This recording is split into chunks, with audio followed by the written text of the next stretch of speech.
Obviously, we know that you are the maker of Daniel Sandler Cosmetics and famous for your blusher, which we'll go into more details later. But what I want to start off with is, just to go back to your childhood, growing up, and the culture that you were around.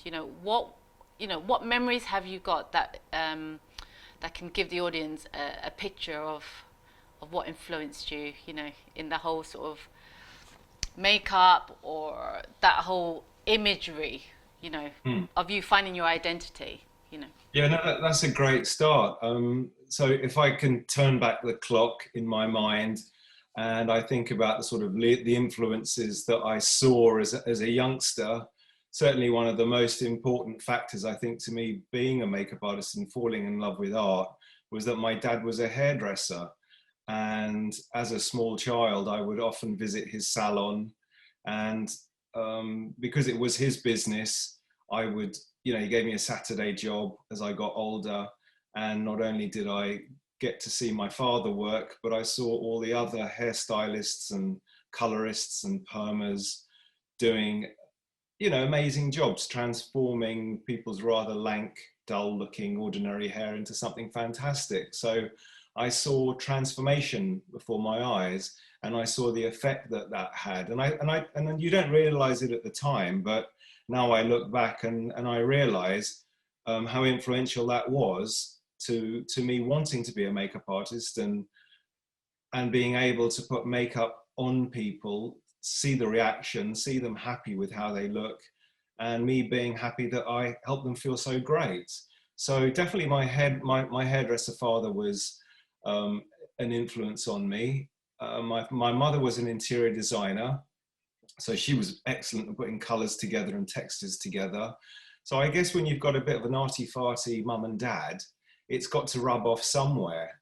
And I think that when I used to watch my father work in studios on photo shoots, or if he was working on fashion shows, big hair shows for Weller or Schwarzkopf or L'Oreal, I'd see him working backstage on the models. I'd see the makeup going on. And again, I think I was just drip fed all these really interesting images that finally made me become what I wanted to be. And I remember being a teenager in the early 80s, living near the King's Road.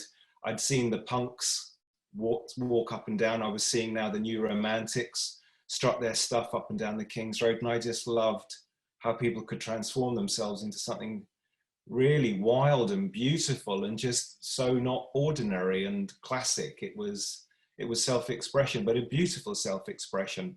And I felt, I think, very much influenced that I wanted to look like that. And I wanted to do whatever I could to change my hair, change the way my face looked, and change how I dressed. So I think those influences definitely were the key factors to starting me somewhere that led to a fantastic career. Even though it's the 80s, there's no social media, there wasn't any education about freelancers or how to run your own business in that sort of world. Like, how did you navigate that? Where did you get your mentorship or the ideas to go off on your own? Again, living close to the King's Road in Chelsea, it attracted, there were loads of bars and clubs down just around World's End, the bottom of King's Road. And there were lots of model agencies around that area at the time as well. So I would just naturally just hang out with models, photographers, hairdressers, makeup artists who were freelance. When I was at the London College of Fashion, one of the girls on my course in the same year as me was a freelance makeup artist, and she let me watch her work in the studio, and I just knew that that's what I wanted to do. So again, it just naturally happened that I met the right people. I was in the right place. I was hanging out at the right parties, and people were giving, you gel with people. That's so much of what helps you start your portfolio off and create relationships with people. Is if they like you, they'll give you a chance. And if they like what you do on the job, and you get that real excitement, that buzz all together, creating beautiful imagery, that's what helps you start off your portfolio in the beginning. So yeah, that was how it kind of started for me. You know, what made you all of a sudden go, oh, I think I'm going to embark on a branding career now? Did you feel like you'd done everything, all your goals? No, again, I mean, I'm someone who's never really planned. I always kind of just plod along, and I just, things come to me, and I'm not one who has planned to make my career go in a certain direction. Apart from this time when, somebody, my friend Leslie Chivers from Bourgeois said to me, why don't you bring out your own makeup range? Because we had makeup ranges from Bobbi Brown and NARS, and MAC was starting up, but there were no British brands. We've got Ruby and Millie, but they were really, Ruby, bless her, and Millie, gorgeous girl, they were the only people who had their own, they were the only British makeup really brand around. So me creating my watercolors was out of necessity, because there was nothing like that on the market, and I needed to create something for me as an artist that could go on the skin, look great, stay put, and come in lots of different shades, so it suited lots of skin tones. There just wasn't a product around there that performed and behaved as a blusher needed to be for the sort of work that I was doing. So hence why I created the watercolor, because there was that gap in the market for me as a professional. So I knew also that non-professional makeup lovers, consumers, boys and girls who love wearing makeup, I knew that they would need a product like that as well. So yeah, so that's how it came out of necessity, really, starting my own brand. It sounds like you could have had burnt out or mental health issues or just anxiety. What's helped you to sort of overcome that, or are you still I working don't on know. it? Like, how I'm do you very much feel? a person who just kind of gets on with it. If you can, and I'm only talking about me, I'm not talking about anyone else. So when I say that I didn't want to wallow in my own anxiety, I just handled it. I got on with it. um, and I probably did struggle, but that's not a bad thing. Struggling is a challenge, and if you can overcome a challenge, it makes you a stronger person.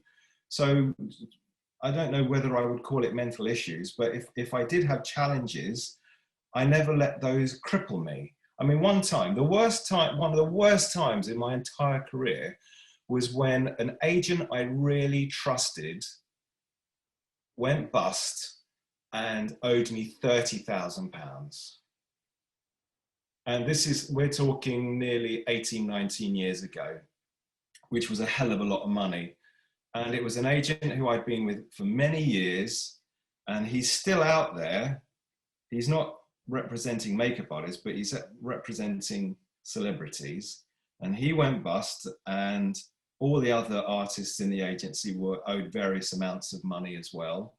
And we're talking top, it was a top agency. And that really, really hit me, because I really trusted my agent at the time, and that was a really horrible blow. And I think that knocked me for a couple of months. But then, because at the time I was with Bourgeois as their spokesperson, and Leslie was the PR at the time, she was incredibly supportive. And had I not had that steady income from Bourgeois, I don't know what I would have done. Because I was under contract as their spokesperson. Had I not had that, to be able to pay my bills, things could have gone really spiraled down for me, and I would have gone in a different direction. But I know me, I would get out. I know I would have got out. I would have, people still liked me. I still felt I was good at my job. I still knew that my what I could deliver on a shoot had worth.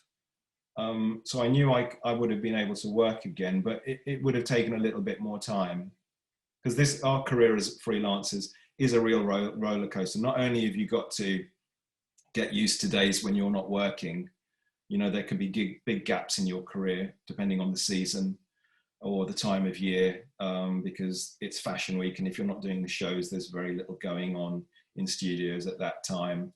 And if you do catalogs, if you do mail order, you're away for a good few months of the year, but the rest of the year you're really quiet. So you have to kind of get used to the knocks and the inconsistencies of being a freelancer. So I think that I probably just had, I didn't let things get to me too badly, really. I think I was able to handle it, and I was young. So when you're young, you can handle a lot more, I think, than when you're older.